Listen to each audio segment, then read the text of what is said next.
let's get started. Welcome to the Strauss Center. I'm Patricia McLaughlin. I'm with the Department of Government and the Center of East Asian Studies, way at the other side of campus. And it's a pleasure to be here, and I want to thank the Center for inviting me to what I think could not be a more timely talk in current events in East Asia. As many of you here are no doubt aware, there have been a number of interesting and potentially dangerous events on the Korean Peninsula as North Korea moves to restart its nuclear weapons program, or at least that seems to be the appearance of what it's been doing in Yongbyon. And this is in defiance of the latest round of agreements in the six-party talks, and also it seems to be a kind of retribution for the United States' failure to remove North Korea from its list of so-called terrorist states. So this is an unfolding story still as we speak, and our speaker just told me that he intends to keep following it, and when the book comes out in paperback, we'll probably have another chapter added to the book. I don't think we can have a better speaker to give us an inside story on what actually is going on in North Korea. Mike Chinoy, you may all recognized as CNN senior correspondent for the Asia Pacific for many, many years. He was with the network for 24 years. He was CNN's first bureau chief in Beijing for 8 years. He also served in the bureau in Hong Kong. He is well known for his coverage of Tiananmen Square. In fact, he won several prestigious awards for that coverage, including an Emmy and the prestigious Peabody Award.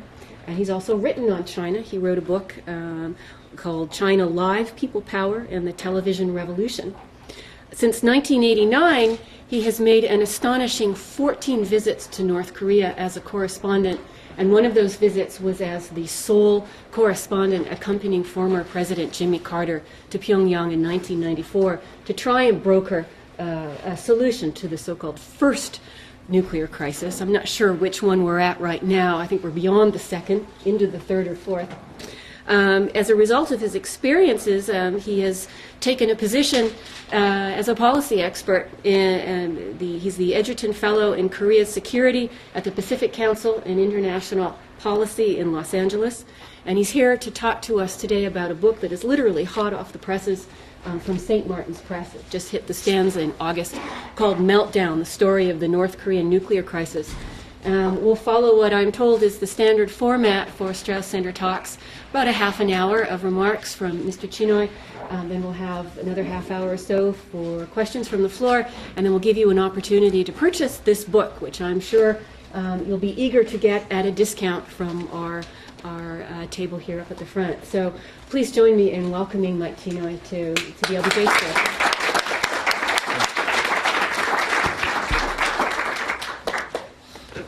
Thanks very much. I'm pleased to be here. This is certainly the best catered talk that I have encountered on my book tour so far. And thank you all for coming.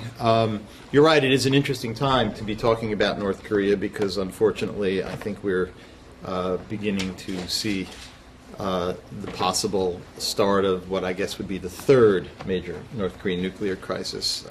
One in the mid-90s that you mentioned, the second one, which I chronicle in this book, and possibly now the third one. I'll get to the current situation in a bit, but I wanted to begin by actually telling you about my lunch with the father of North Korea's current leader, Kim Jong-Il, the man they call the great leader, Kim Il-sung. And if hopefully we can get this working right. Yes, there we are. That's Kim Il-sung on the right, and that's me, and that was a long time ago, and I'm much older, and he's dead. But I actually met him 3 times. And the lunch happened on the second meeting. The first meeting was in 1992 when I accompanied the Reverend Billy Graham to North Korea, which was a fascinating experience in and of itself. The second meeting was in April 1994, and then the third meeting was when I accompanied former President Carter 2 months later. In any case, I was part of a group that had spent 90 minutes talking with Kim at the Kumsungsang Palace, which was this massive marbled monstrosity with 100-foot-high ceilings, everything aligned in perfect symmetry, not a speck of dust or dirt in sight anywhere. And we ate lunch in this room with a gorgeous view of the mountains behind. And before we began, the great leader, as the North Koreans called him, stood up to give a toast. And as he did so, the rays of the sun seemed to pour through the window, bathing Kim in this kind of golden glow. And as he sat down, the glow appeared to fade, and we then went on with lunch, and it was a very interesting experience. He talked about how he wanted a negotiated solution to the nuclear crisis that was then brewing with the United States. He also had some wonderful tales to tell. He said, for example, that he liked to hunt bears, but he was getting old, and so his soldiers, out of consideration for his age, would take a bear and stick it in a tree and give him a rifle, and then he could take a shot so he could still indulge his passion for hunting bears. Anyway, as we left, my cameraman, my CNN cameraman who notices such things, leaned over to me in amazement and said, "Did you see the lights?" I said, "No, what are you talking about?" And he said, "Well, when Kim got up to make that toast, rows of tiny reddish-colored lights that had been installed at the point where the wall and the ceiling intersect, evidently he had spotted that somebody had cranked them up to create this rosy glow, and it was a completely artificial device and not the rays of the sun that had created this impression of this aura surrounding the great leader." And to me, that episode really underscores the fact that when you're dealing with North Korea, you can never be sure just what is real and what's not. It's really one of the big challenges. I do have to say, though, that given the amount of spin I encountered among the rival factions in the Bush administration, I often had a similar sensation on my many visits to Washington to research this book, trying to decipher what was real and what was not. Anyway, with that caveat, let me talk a little bit about the book and where things stand with North Korea today. Meltdown is a work of investigative reporting. I spent nearly 2 years and interviewed over 200 people, some of them not once, but many times, people ranging from Colin Powell to John Bolton to the former president of South Korea to dozens and dozens of others, in the hope of piecing together the story of the North Korean nuclear crisis. I came into it with no preconceived notions, no axe to grind, no particular agenda, except as a longtime reporter who had covered the story for many years as a correspondent in Asia, to try and get the story right, because it is a pretty amazing story. How North Korea staged its nuclear breakout, how a U.S. administration whose top priority was to prevent so-called rogue states from acquiring weapons of mass destruction was not able to stop Kim Jong-Il's regime from doing just that. Why and how the Bush administration abruptly reversed course from confrontation to negotiation. And what this tells us about the making of foreign policy in the Bush administration, and also about how the North Korean leadership and political system operates. I want to talk about some of the key headlines in the book because I think they'll help shed some light both on the general environment in which U.S. policy toward North Korea has been made and on what's happening today. Meltdown documents in more detail than has previously been available how fierce bureaucratic infighting left the Bush administration with a policy toward North Korea that was incoherent, dysfunctional, and often self-defeating.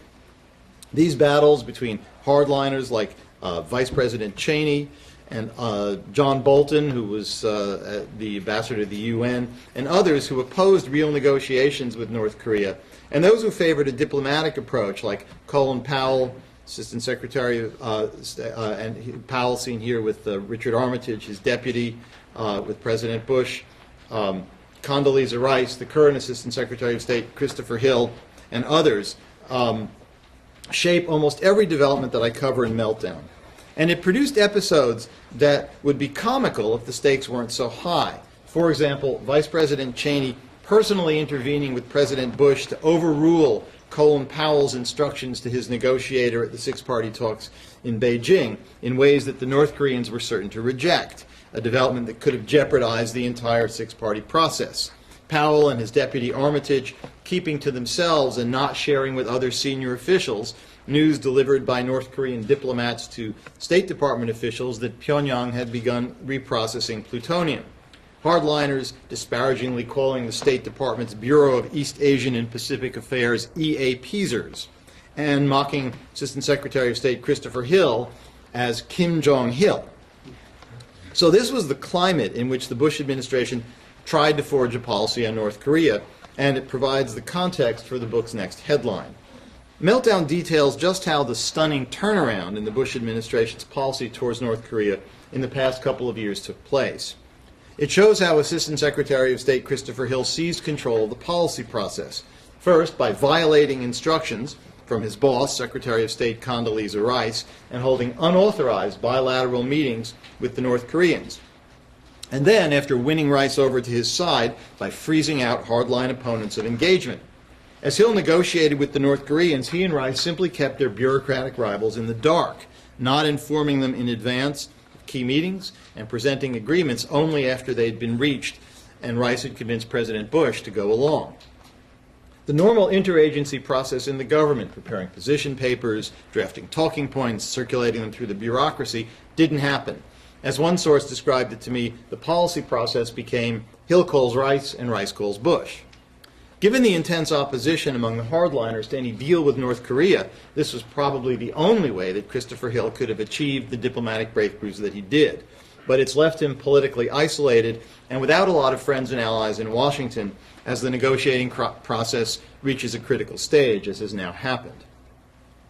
Meltdown also reveals that the nuclear crisis which erupted in 2002 and which led directly to North Korea testing a nuclear bomb and becoming the world's 8th declared nuclear power might have been avoidable and was to a considerable degree provoked by administration hardliners who spun intelligence about a procurement effort for a uranium program into claims of a full-fledged production capability to make a uranium-based nuclear bomb that did not then and does not now exist. The conventionally accepted narrative is that the U.S. uncovered a clandestine North Korean uranium enrichment program, that Assistant Secretary of State James Kelly confronted the North Koreans about it during a visit to Pyongyang in October of 2002, and that they admitted the charge.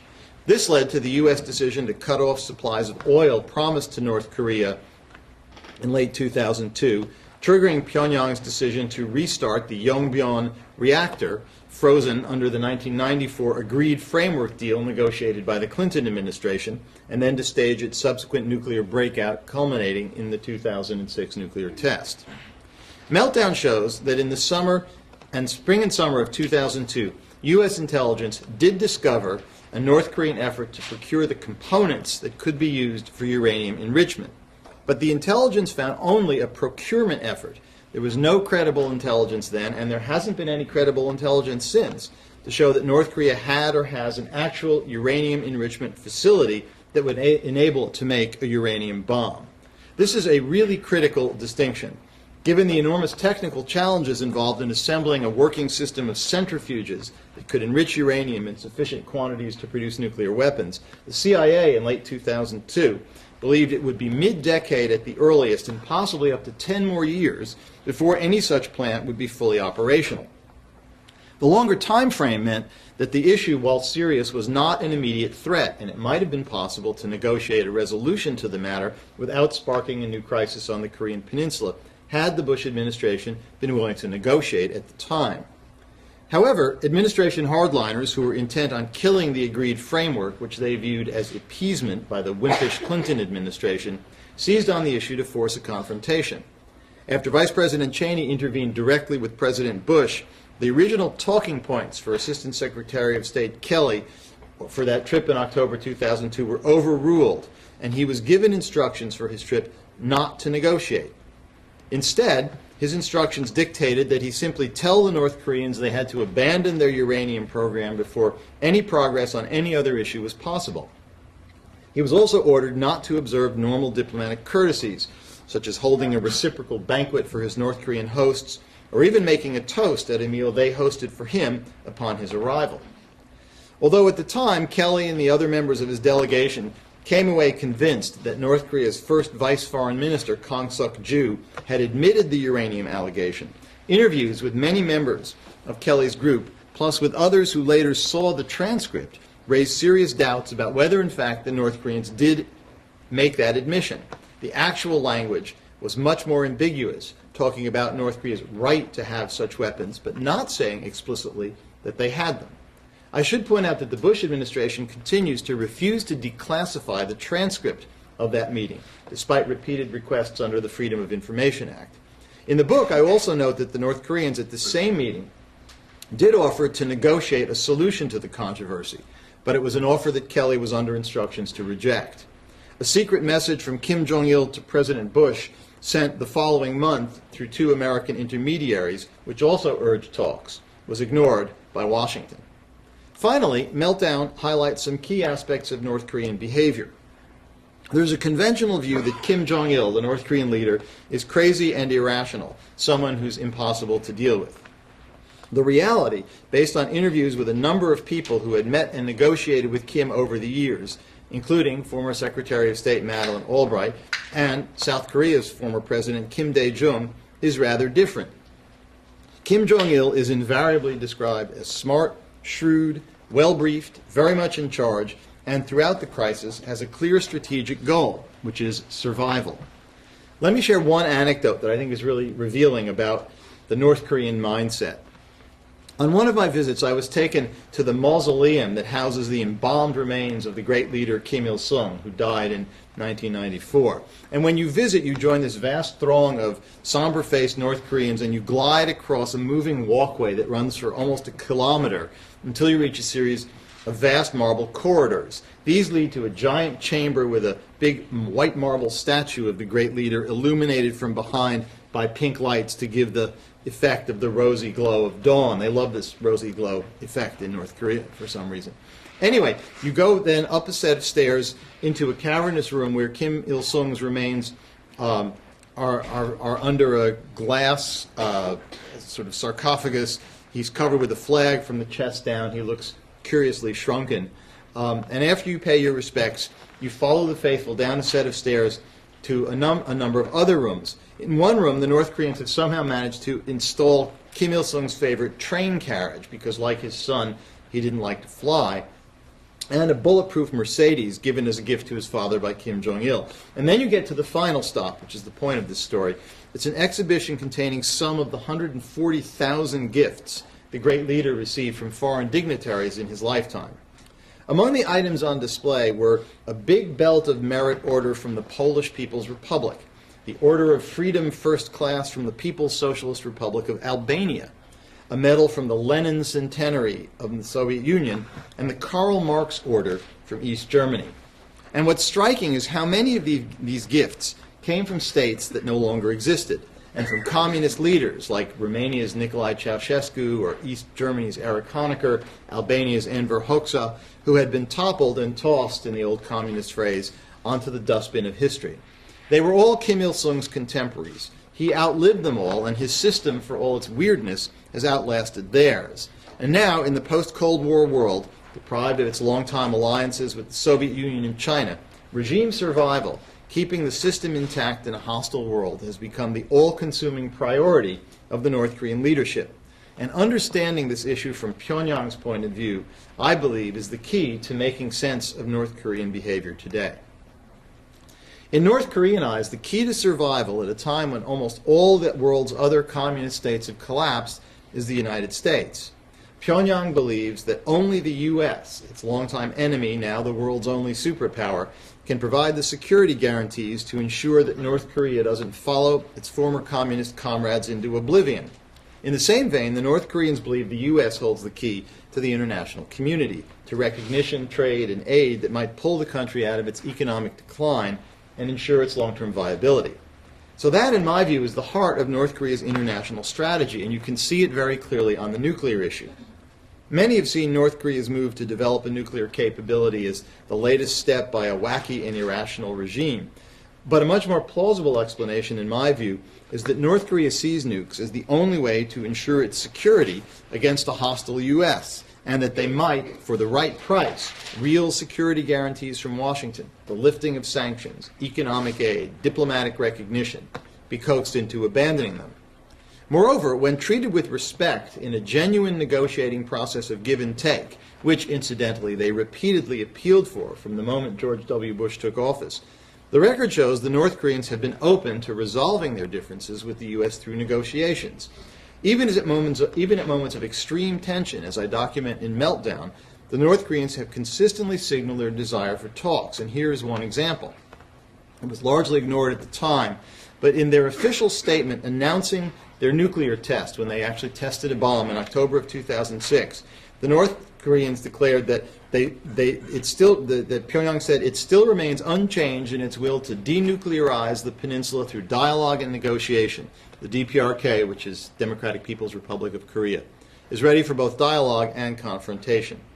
Moreover, despite their reputation as difficult negotiators, it took only 2 months at the six-party talks in Beijing to agree on what's called the September 19th Declaration that was signed in September of 2005, laying out a set of principles for resolving the crisis. This is Assistant Secretary of State Christopher Hill shaking hands with his North Korean counterpart on the right, and you can see he's wearing a little button with a picture of Kim Il-sung and Kim Jong-Il, which almost all North Koreans wear, and they're essentially obliged to wear it or else they'll get into trouble. And that's South Korea's envoy in the middle. And it took about the same amount of time, just a couple of months, to reach a deal in February of 2007 which spelled out a detailed roadmap for denuclearization and paved the way for the shutdown of the Yongbyon reactor. Critics argue that the North Koreans are not sincere, that they don't keep their agreements, that they've signed up to. I would say that skepticism is certainly in order, but because of the frequent flip-flopping and the mixed signals coming from Washington, the situation has never reached a point where the North's ultimate intentions could be truly tested. One thing, however, is abundantly clear. The experience of the last 7 years does show that pressure and coercion don't work with North Korea. Instead, the predictable North Korean response when pushed has been to push back even harder, to make clear it won't knuckle under whatever the cost. All in all, it's a pretty dramatic tale, and I found in my research for my book that there was also a fascinating spy underworld aspect to it, from the story of the Banco Delta Asia, the Macau bank where the North Koreans supposedly ran a money laundering and counterfeiting operation, to the murder of a North Korean agent in Pakistan just days after Pakistan's own nuclear test, the role of the rogue Pakistani nuclear scientist A.Q. Khan, to the role of a South Korean spy in North Korea. But you'll have to find the book to get all those juicy, you have to buy the book to get all those juicy details. Anyway, that brings me to what's happening today. I mentioned the February 13th, 2007 deal. Since then, and following another more detailed agreement reached on October 3rd last year, there have been some important steps forward. In return for shipments of heavy fuel and other aid, and the prospect of a political thaw with the U.S., the North Koreans shut down the Yongbyon reactor. They admitted U.S. and international inspectors, including Assistant Secretary of State Christopher Hill, seen here visiting the Yongbyon site wearing protective clothing. And they took a series of steps to disable the facility. This development was symbolized by the televised destruction of the cooling tower at Yongbyon in late June. The North also gave the U.S. thousands of pages of documentation, including the reactor's operating records. And in late June, it provided a 60-page declaration of its nuclear capabilities. The declaration did not, however, address the issue of North Korea's uranium efforts or its possible nuclear cooperation with Syria, even though the terms of the agreement reached in 2007 called for Pyongyang to provide a complete and correct declaration. Under the deal, in return for disabling in the declaration, the U.S. was supposed to lift sanctions under the Trading with the Enemy Act and begin the process of removing Pyongyang from its list of state sponsors of terrorism. Despite its shortcomings, the U.S. and the other participants in the six-party talks accepted the declaration, and almost immediately afterwards, in late June, President Bush announced plans to take the North Koreans off the terrorism list. But now, barely 3 months later, the North Koreans have announced they're restarting operations at Yongbyon. We're facing a potentially major new crisis. So what's going on? The conventional narrative is that this is yet another example of North Korea reneging on its commitments. The reality, however, is rather different. While the Bush administration and the other members of the six-party talks accepted the North Korean declaration, there was pushback in Washington from critics, most notably Vice President Cheney's office, former UN Ambassador John Bolton, a leading hardline voice, and others, who claimed that the failure of the declaration to address the uranium and Syria issues showed that it wasn't credible. They accused Christopher Hill of giving away too much to the North Koreans, and they insisted that the U.S. demand that the North accept a detailed protocol to verify the declaration before the delisting would actually be implemented. Under this pressure, President Bush and Secretary of State Rice announced that despite the President's decision in late June that he was moving to take the North Koreans off the terrorism list, that step would not actually be implemented until the North accepted the details of a verification regime. The North Koreans, when this happened, were furious. In a statement in late August, the North pointed to the fact that the agreement in the agreement on the declaration, there was no language explicitly making acceptance of a verification protocol a condition for delisting. That's a quote from the North Korean Foreign Ministry. And senior administration officials have acknowledged to me privately that technically the North Koreans are right when they say that by refusing to delist, it's the U.S. that's reneging on the commitment, because there is in fact no explicit language talking about the need for a detailed protocol to verify the declaration as a precondition for delisting. My understanding from those who've spoken directly with senior North Korean officials is that Pyongyang hasn't rejected a deal on verification altogether. It's the sequencing that's the issue. The North says verification is supposed to be dealt with in the next round of negotiations that would begin after it's been removed from the terrorism list. So what the Bush administration, or elements in the Bush administration, see as a step to ensure the truth of what the North has told them in the declaration is seen in Pyongyang as the United States unilaterally moving the goalposts and trying to squeeze additional concessions by threatening not to go ahead with delisting. Before I conclude by talking about where this leaves things today, let me go back over the backstory of what happened with the uranium and Syria and verification to lead us to this potentially dangerous point. When the U.S. pushed the North Koreans to come clean on what they may or may not have done with the uranium program earlier in the year, they balked. This created a dilemma for the U.S. negotiator, Christopher Hill.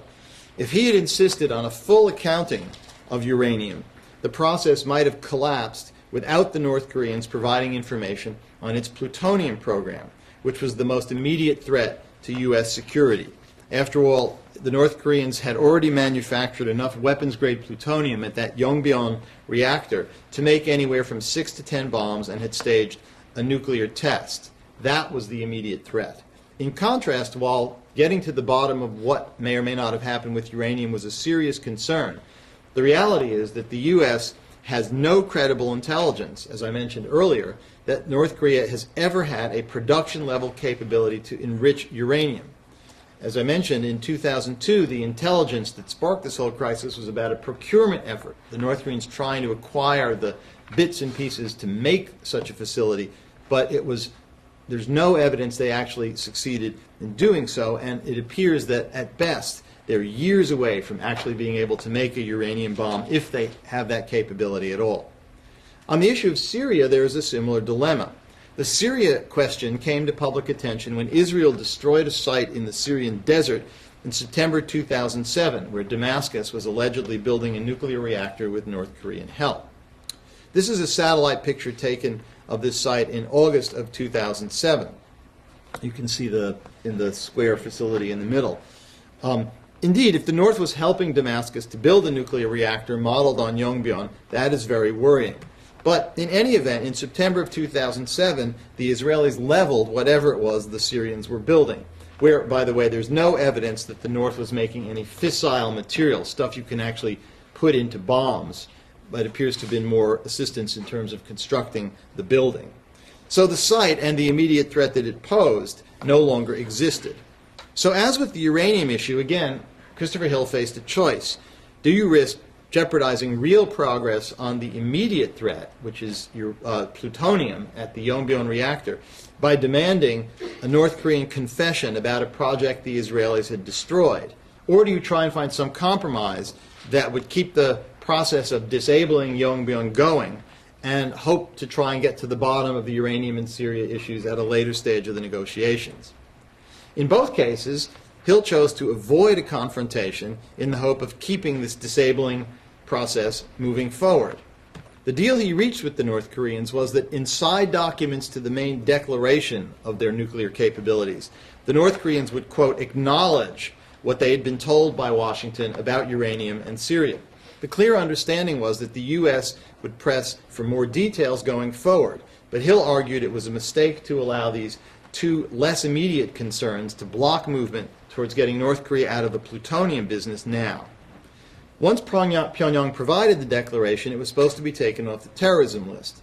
The disabling of the Yongbyon reactor would then be completed, assuring the North could not resume making plutonium for at least a year, and denying it the leverage that would come from threatening to do so. Talks would then address plans for verification as a first step to the dismantling of all the North's nuclear programs. But this deal, which President Bush and Secretary of State Rice went along with early in the summer, meant that the declaration the North provided was not, as the agreement called for, complete and correct. And as I mentioned, in Washington, the hardliners said it wasn't credible and it gave away too much. The conservative hardline pushback became so intense that Bush and Rice buckled, and as I mentioned, they made the demand for accepting the verification protocol a precondition for following through with delisting. So predictably, the North Koreans have gone to their tried and true playbook, and pushed back by taking steps to restart the reactor. And now we have the rumors about Kim Jong-il's health. The truth is that no one outside North Korea's inner circle really knows what's happening, but it appears that at some point in the middle of August he had a stroke. He may be on the mend, but nobody is really sure in what kind of shape he's in. Whatever shape he's in, this new development has had one profound consequence, because it means the issue of the succession in North Korea is now in play, and there's very little clarity about how that might unfold. By the time his own father was 66, which is Kim Jong-il's current age, the younger Kim had been the designated heir for a half dozen years. But from the publicly available evidence, none of Kim Jong-il's three sons from two different women, who would be the obvious logical choices for a successor, have been put forward as his heirs. All three of the sons have some political question marks. The older one was detained by Japanese immigration officials at Tokyo airport, traveling on a fake Dominican Republic passport, and told the Japanese he was trying to visit Tokyo Disneyland. One of the two younger ones was, very little's known about the two younger ones. One of them was reportedly spotted at an Eric Clapton concert somewhere in Europe, but we know nothing about them. And in any case, they haven't been put forward in the North Korean media. The propaganda machine doesn't talk about them.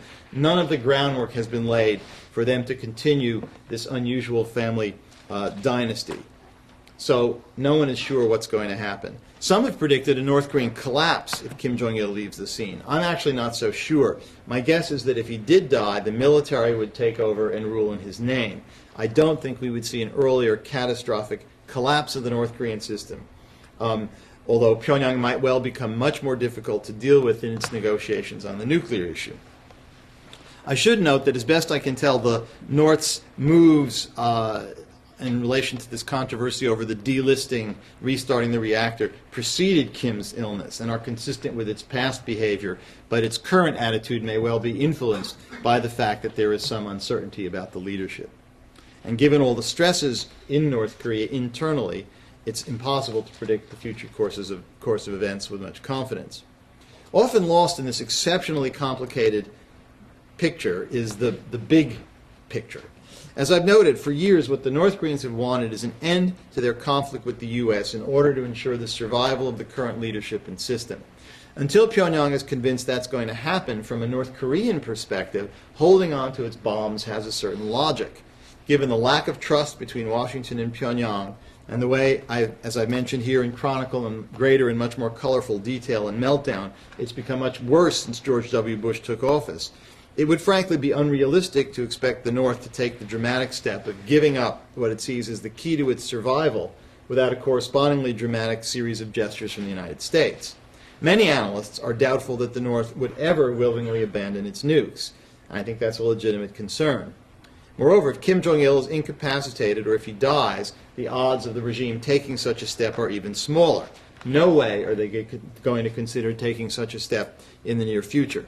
Maybe if a U.S. president visits Pyongyang, Air Force One arrives at Pyongyang Airport, the president opens an American embassy there and lifts all the sanctions, it might become a possibility, but probably not before.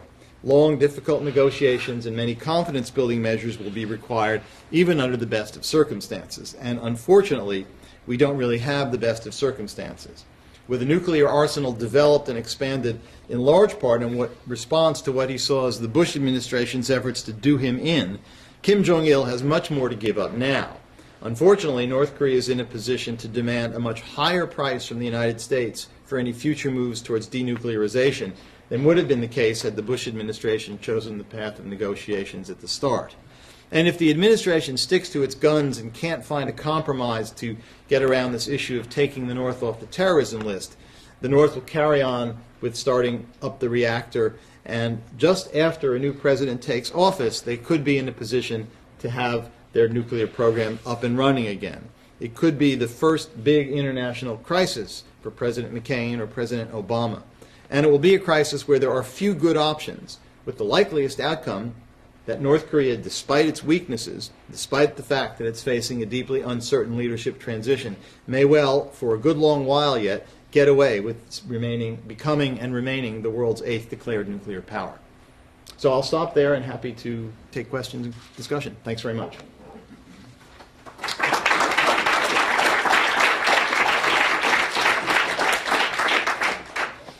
Questions, comments? Do you want me to sit? I can do it myself. Do you want me to sit down or stand up? Does it matter? Feel free to sit down. Okay, I will sit down and drink my Starbucks. Yes. My name is Amanda. I'm a student here at the LBJ school. And often we look at case studies from history to try and derive lessons for future policy decisions. But I'm wondering, with your experience, is this sort of an anomaly? Are there really any lessons with maybe how to deal with potential nuclear power, nuclear threat, or is North Korea really just an anomaly that doesn't really hold any lessons that can carry over to any other? Actually, maybe I better stand up because you've got your microphone there. Okay. You sure? Yeah.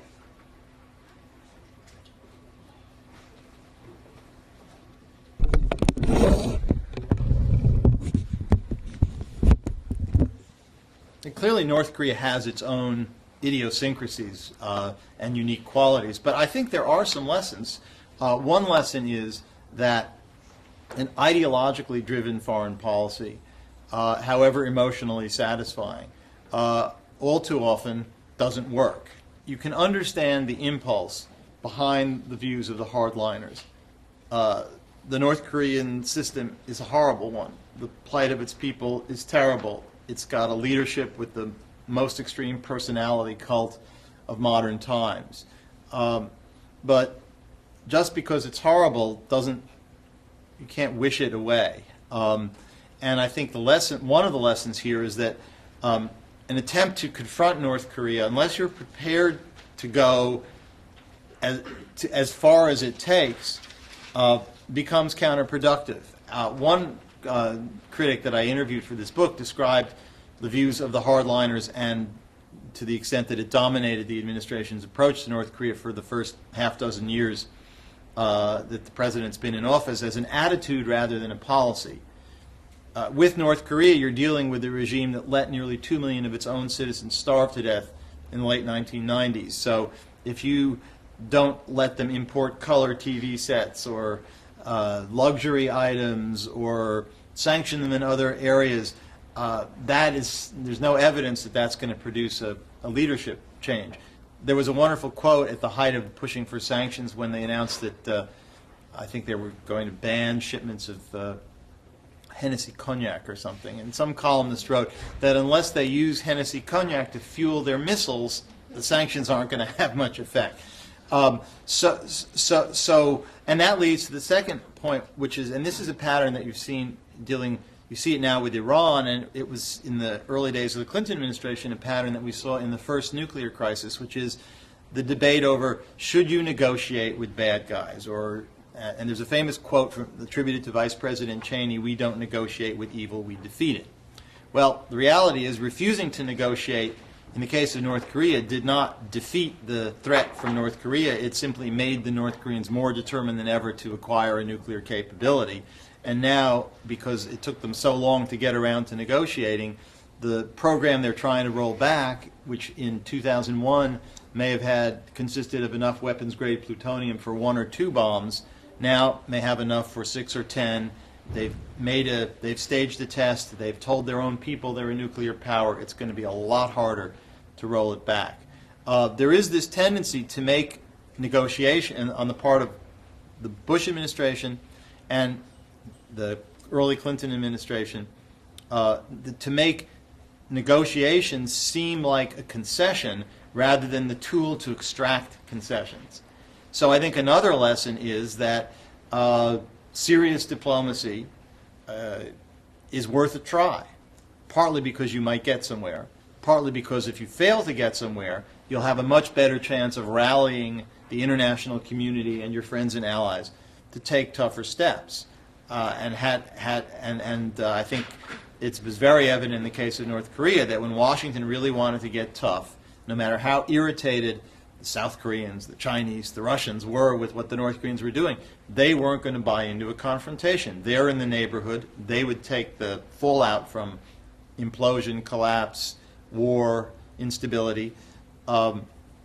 And so nobody was on board with that. Had the U.S. made a really serious good faith effort to address North Korea's concerns in a real horse trading bargain, and had the North Koreans rejected that, you'd have a much stronger case that negotiations didn't work. So I would say an ideologically driven foreign policy doesn't work. Refusing to at least try to negotiate with your adversaries doesn't work, and it makes it much more difficult to rally international support for tougher actions if you haven't tried that first. Yes? If the number one motivator of the North Korean regime is maintenance of the regime, then the steps that they take slowly building up a crisis are steps that are designed to draw attention, designed to force people into negotiations. The threat from North Korea then, in some ways, is self-limiting. The North Koreans are not going to carry out a suicidal strike against the United States if the regime wants to preserve itself. So when North Korea tests a nuclear weapon, they've pretty much played their last card shy of sharing nuclear bombs with other countries, which is going to bring the wrath of the Chinese on them as well, the Russians possibly, and others involved, and leave them entirely without any allies. Instead, it seems that their policy is to try to find ways to constantly play between the fears of other people to build up their own, to preserve themselves, because they can get the Japanese to give them something, get the South Koreans sometimes, get the U.S. sometimes, the Chinese, and play it around.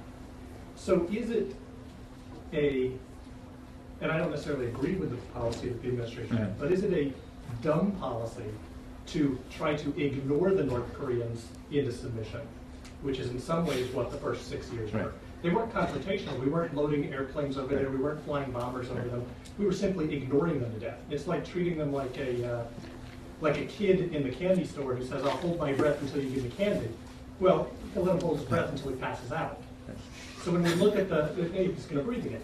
If we look at the administration policy, like I said, I don't necessarily agree with it, but can we assess it as saying, well, this is dumb, they should have done negotiations because that worked for Clinton part of the way through? Or can we say, well, maybe there is something behind this policy in that the negotiations perpetuate in some ways the North Korean behavior of, okay, we're going to try to keep building up, so don't build up to that. It's a good question. And certainly there were people in the Clinton administration who argued, as the North took one step after another, that this wasn't a crisis, we're not going to be drawn. The irony was, as the U.S. kept saying this about North Korea, the Bush administration, it was creating a huge crisis over a danger from Iraq that, in practical terms, Saddam Hussein had nothing, and the North Koreans actually had a program. So there's an issue of consistency. But I think there's some other. First of all, there was some muscle flexing, particularly in 2003, and that's early 2003, and that's one of the reasons why the Chinese, as I documented in Meltdown, one of the reasons why the Chinese got involved is that they were very scared with the successful toppling of Saddam Hussein that there would be some push to have a go at Kim Jong-Il.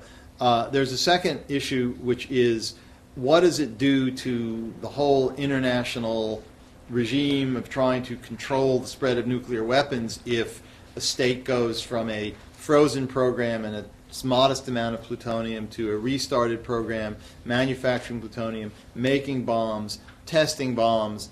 Doesn't that erode even more what little is left of the international non-proliferation regime? The third thing is that you're right, if it were just the U.S. and North Korea, but the North Koreans taking these steps could conceivably, if not reversed, have a very dangerous domino effect in the region. You had talk after the nuclear test in Japan about whether the Japanese needed to consider going nuclear themselves, and that was really quieted only when Secretary of State Rice went to Japan and said, don't worry, our alliance with you is rock solid, you're under our nuclear umbrella. But if there were movement on that front in Japan, the Chinese, who see the Japanese as their strategic rivals in Northeast Asia, there could have all kinds of consequences. So there's a kind of a nuclear domino effect. And it's, I mean, the North Koreans could stage another test. That raises all sorts of tensions. I think the North Koreans realize that if they gave fissile material to bad guys, that could really be the end. And I think they have made it pretty clear that's not, they don't intend to do that. On the other hand, if they really felt trapped and cornered, it's not impossible. I once, in '94, I think I was on a visit to North Korea, and the North Koreans said to another colleague, don't force us to commit suicide, which is an interesting mindset. So I think the track record has shown that if you're trying to discourage states from getting nuclear weapons, I mean, the flip side of looking at it that way is comparing where North Korea is at vis-a-vis the U.S. as compared to Iraq. The North Korean counter-argument is, we did this and they didn't attack us, and Saddam didn't and he got whacked. So, you know, and now when you get involved in negotiations, it's much harder to roll it back. And if they keep doing it, a North Korea that has 50 bombs, given the potential for instability, for conflict, is a more worrying thing than a North Korea that's got 8 bombs, which is a more worrying thing that it's got 2. Anyone else? Yes. Ladies first. You mentioned a mischaracterization of whether Kim Jong-Il is a rational or an irrational player. Does the media play a role in that at all? Would you like to comment on the mainstream media's role in that? Good question, and I think absolutely the media plays a role for a couple of different reasons. As I say, there is a kind of conventional narrative about North Korea, that it's this whacked-out leadership, this really weird, crazy place. Clearly, there are some elements of that. I mean, this is, it's a very strange system. I think one of the problems is there's so little information.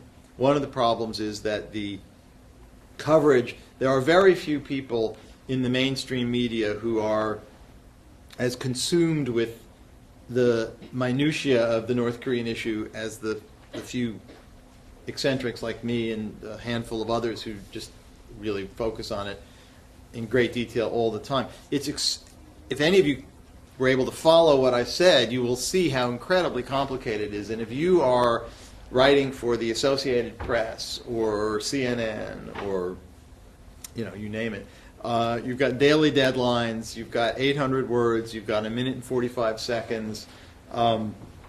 You're not, and today you're doing North Korea, and tomorrow you're doing the Russian attack on Georgia, and the next day you're doing the Middle East peace process, and the following day you're doing Afghanistan, and the next day you're doing Iraq.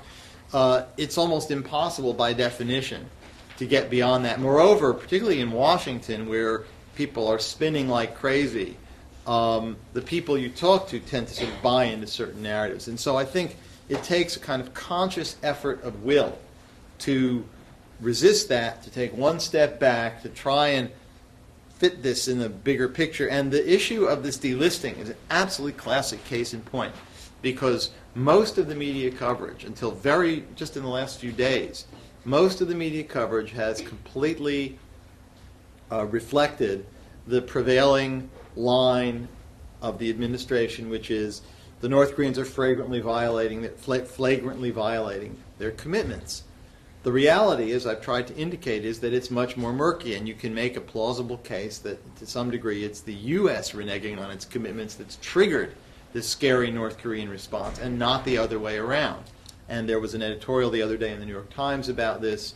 Last Friday, Glenn Kessler of the Washington Post had an absolutely fascinating piece detailing the internal dynamics in the summer about verification that buttresses this argument, which I would urge you all to read if you're interested. It's absolutely fascinating.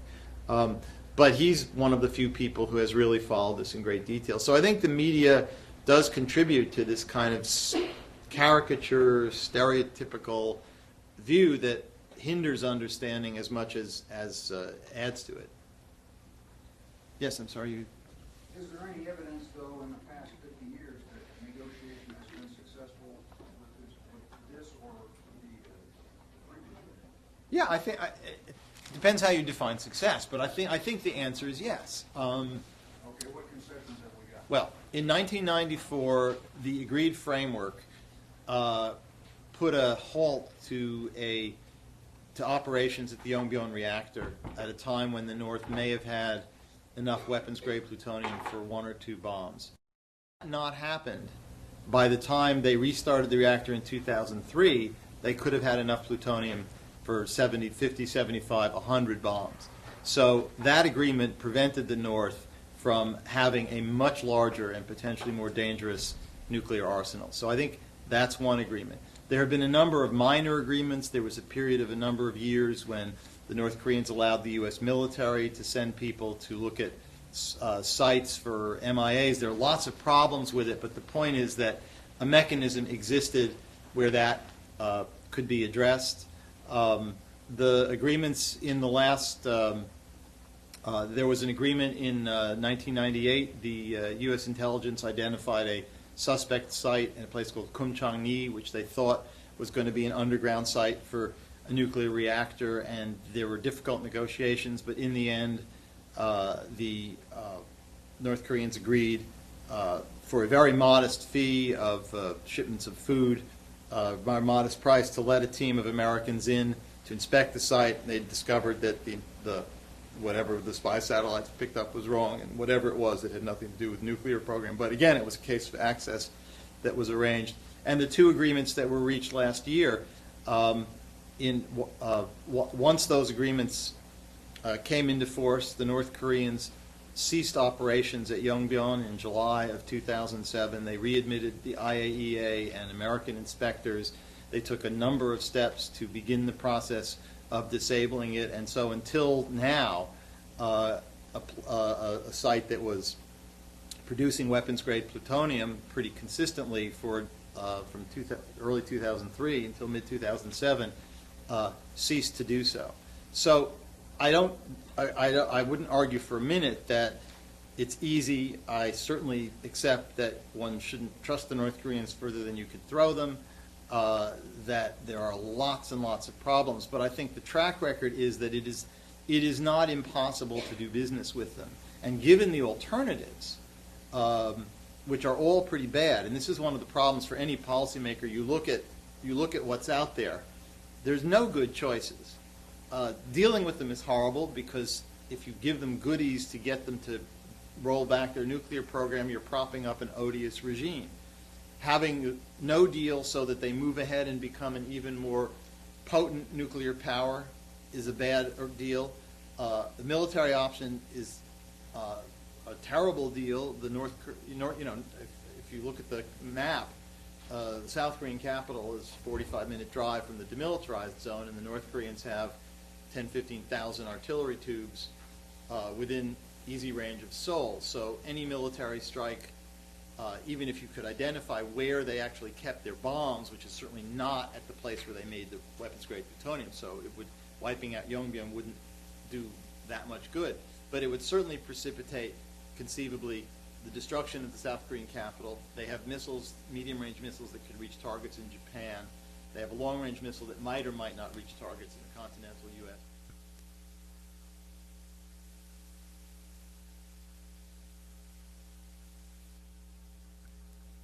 So and with Iraq and Afghanistan and the economic meltdown, the last thing that the United States needs is a new Korean War. So they're all bad options. And I would argue that until it is incontrovertibly proved that you can get nowhere, that pursuing the path of negotiations is the least bad option under the circumstances. The others might conceivably have to, make their way onto the agenda, but I'm convinced that the North Koreans ultimately want a deal, that all of this behavior is designed to to get a deal without being perceived to be operating from a position of weakness, because their fear is if the U.S. thinks they're weak, they'll just whack them the way they did Iraq and so on. But one of the things about Kim Jong-Il and his father was, I think they really did want a deal, an accommodation with the U.S. One of the question marks, if he leaves the scene, is whether or not whoever follows him will still have that grand strategic goal. And if that changes, we could be in for real problems. But the bottom line is, I think, uneven, but it's not a completely negative track record. Yes? You said that the one thing the North Korean needs is like a security guarantee with the United States to ensure they're surviving. But I was actually kind of wondering about the current position of China and to what extent will their influence increase? I mean, as their influence, I guess, rises in Asia, to what extent will that guarantee from the United States continue to become less relevant? Well, I mean, it's an interesting question. I mean, the North Koreans see the U.S. as their main adversary, but it's interesting. People who've had conversations, sort of wide-ranging conversations with North Korean officials, and even some people who talk to Kim Jong-Il, have come away with the impression that this is the immediate adversarial relationship, but that in the broader strategic sense, North Korea is a small country. It's surrounded by big neighbors, China, Japan, Russia, with whom it has not always had a happy history. Everybody thinks there's this perception of China as North Korea's great friend and ally, and certainly the Chinese were ideological partners, particularly in the 50s, and they came to North Korea's aid during the Korean War, but that I think was more because of the approach of U.S. forces to the Chinese border than anything else. But the North Koreans don't like the Chinese. I've been really struck on my visits there. They don't like being the little brother to having the Chinese big brother. They don't always follow what the Chinese tell them. And they have indicated to some Americans in conversations that if they could figure out how to have an accommodation with the U.S., they would like that as a bulwark against being too subservient to the Chinese. And in fact, when South Korean President Kim Dae-jung met Kim Jong-Il in June 2000, Kim Jong-il indicated he would be open to the idea of American troops remaining in a reunified Korea as a counterweight to the Chinese. It's an interesting idea, and it shows that the North Koreans see this in kind of very big terms. And I think, as I tried to stress earlier, it's important not to lose sight of the broad kind of take of where the North Koreans are coming from. If you get bogged down in the minutiae of this language or that deal, you forget where the bigger picture. And the other thing and from the Chinese point of view, the Chinese have differing interests here. They don't want a nuclear North Korea because, as I mentioned, if it triggers the Japanese to go nuclear or the South Koreans to go nuclear or Taiwan to go nuclear, that's bad news for China. They also don't want a collapse. First of all, they'll be the country that will get all the refugees and all the other blowback from instability. If there were an implosion and chaos and the U.S. or the South Korean military intervene, that's the last thing the Chinese want. So the Chinese are going to urge North Korea and push North Korea, but they are not going to bring that regime to its knees to accommodate American demands. And so what they want is the U.S. and the North Koreans to sit down and haggle and come up with some deal that will keep a process going. And one of the things that Washington has repeatedly tried to do is get the Chinese to lean on the North Koreans. Certainly, if the Chinese wanted to, they've got leverage. Most of the food and fuel, it all comes in through China. But they're not going to strangle North Korea to achieve American objectives at the risk of destabilizing a very important neighbor. Yeah. I wanted to ask about China as well. Thank you for covering that. And I also want to talk about South Korea specifically because I know the whole sunshine policy, I don't know, maybe the sun has set a little bit on that. But it seems like you're talking about the U.S. being a little conflicted in the way that they deal with North Korea, the Chinese obviously having a lot of different conflicting concerns, but it seems like the impression I've got is that the South Koreans do as well because you have the whole West Germany, East Germany sort of situation. They don't want to be left holding the bag when the regime either collapses or when it comes back as part of a unified Korea and they have millions of abject Right. people in abject poverty that they've got to kind of bring up. And I don't know, I get the sense that there is at least some opinion in South Korea that maybe keeping things the way they are, or some modified state of the way things are, may not be such a bad idea. Well, I think the logic of the Sunshine Policy was to reduce tensions and over a period of decades help North Korea with a kind of soft landing. Kim Dae-jung, who came up with this term, Sunshine Policy, once told an American visitor that North Korea is like a mold, and that's why it needs sunshine to dry it out. So he was not naive about this. No, the last thing the South Koreans want is collapse, because they, along with the Chinese, as you're absolutely right, will be left holding the bag. The new South Korean government has shifted tone somewhat, I think, frankly, in very clumsy ways, and the tensions that have been produced between North and South Korea in recent months are, to a large degree, an own goal by the South Korean government. They just they came in with an attitude, not a policy. We're going to demand more reciprocity in North Korea. We're going to be tougher. They didn't keep any back channel lines open to the North Koreans to say, look, we're saying all this stuff, but don't worry, we'll get back to communicating with you. They made the most important thing they failed to do is they failed to reaffirm agreements that two previous presidents had reached with Kim Jong-Il on their visits to Pyongyang. And again, in the North Korean system where Kim Jong-Il is God, and agreements that he reaches with other leaders are holy writ, for another government to come in and essentially blow it off as a very, very bad reaction. I just say parenthetically, there's an episode I write about at the beginning of my book. In October of 2000, Kim Jong-il sent his top military guy, Vice Marshal Jo Myung-ruk, to Washington. It was the most senior North Korean official ever to visit the U.S., and he met President Clinton. And during that visit, the two governments signed a communique in which they agreed that neither government would have, quote, hostile intent toward the other. For the North Koreans, this was an absolutely pivotal moment, and they viewed that communique the way the Chinese view the Shanghai communique that Nixon signed in 1972 as underpinning the whole new relationship. So the Bush administration comes into office. They have a policy review, which every new administration does. It's a bitter bloodbath between engagers and hardliners over what the policy should be towards North Korea, and the hardliners won most of the fights, and one of the battles was, do we reaffirm this communique that the U.S. has no hostile intent? Hardliners said, no, we can't, we shouldn't, it's a concession, the North Koreans want it, we should withhold it.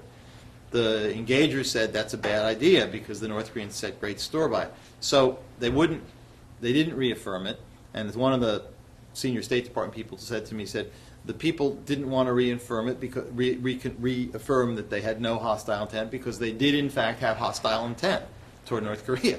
The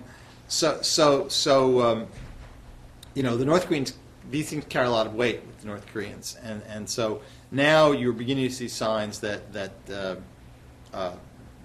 there's some dialogue between the North and the South. But the North was so cheesed off that the South Koreans said, we're not going to give you food aid unless you ask for it.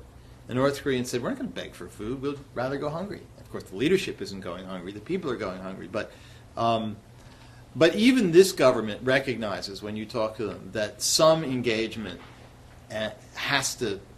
is really the only way. I mean, there's nobody serious in South Korea that wants to see a confrontation. Now, they all know that some kind of engagement is really the only choice, and the hope is over time. And I think, to be honest, if you look at the changes in communist societies, like in Vietnam or in China, it hasn't been mass protests.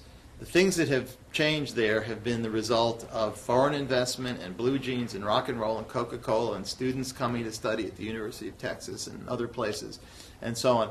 And I think if there was any chance of North Korea evolving, it's going to, and changing in a better direction without all the catastrophic fallout of collapse or implosion, it's going to be through engagement. But it creates a really knotty problem, which is to do that with this government and this system is going to mean holding your nose and making nice with a pretty odious bunch of players. But again, what are the alternatives?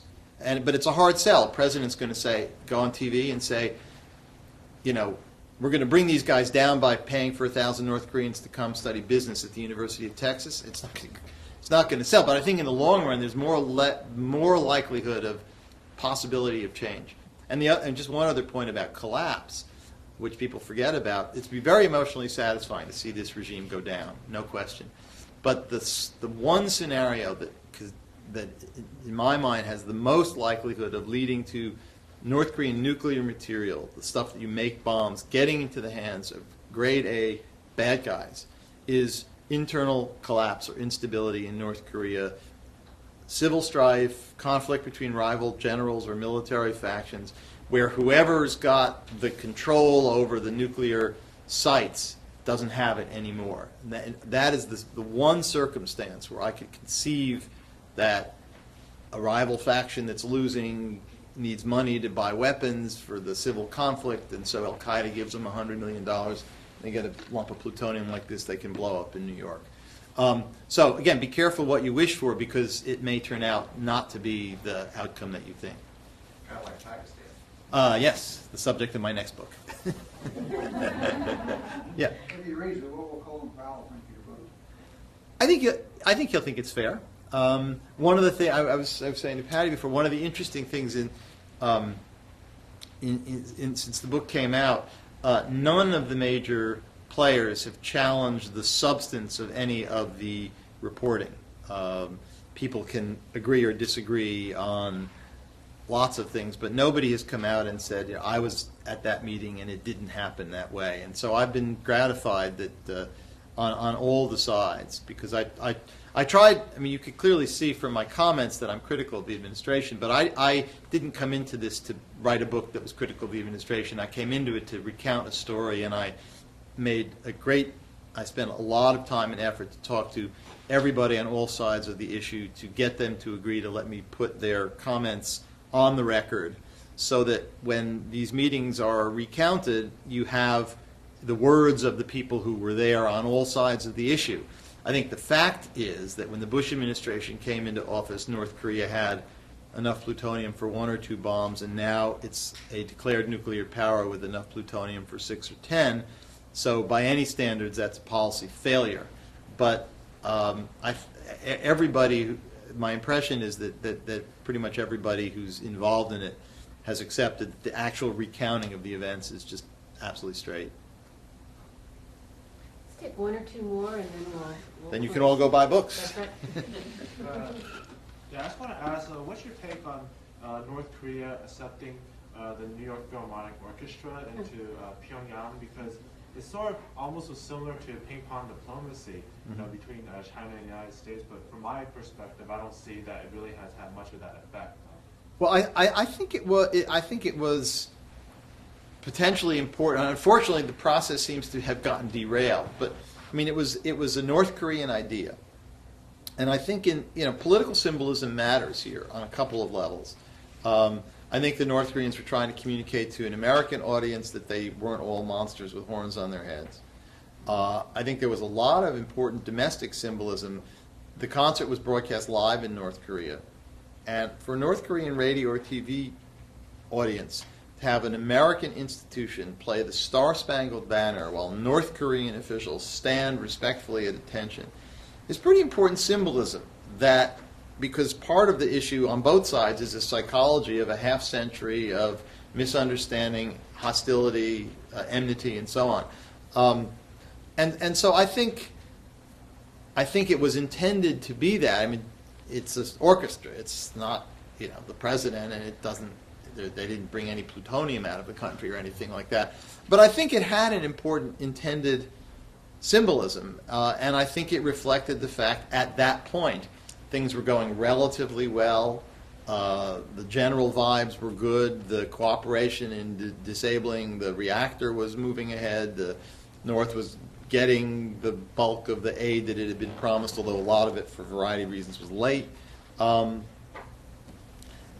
I think it was a kind of goodwill gesture. I mean, we shouldn't exaggerate it, but and now we have this controversy over the delisting, so this may kind of look like an anomaly. But I think at the time it had considerable importance, and the North saw it as a political gesture.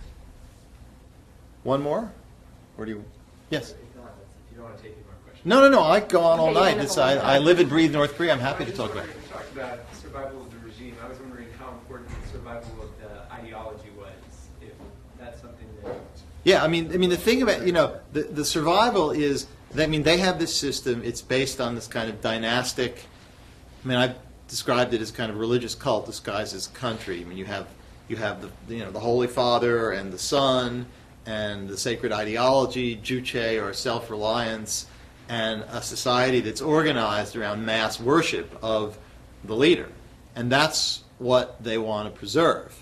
And they have calculated that if they can get an accommodation in which that system and government are legitimized by relations with the United States, that will help preserve it. So I think the ideology is very important. But of course, as in China and everywhere else, they want to change policy. They'll say that the new policy fits the old ideology. Whether just like the Chinese came up with socialism with Chinese characteristics, which allow them to go capitalist.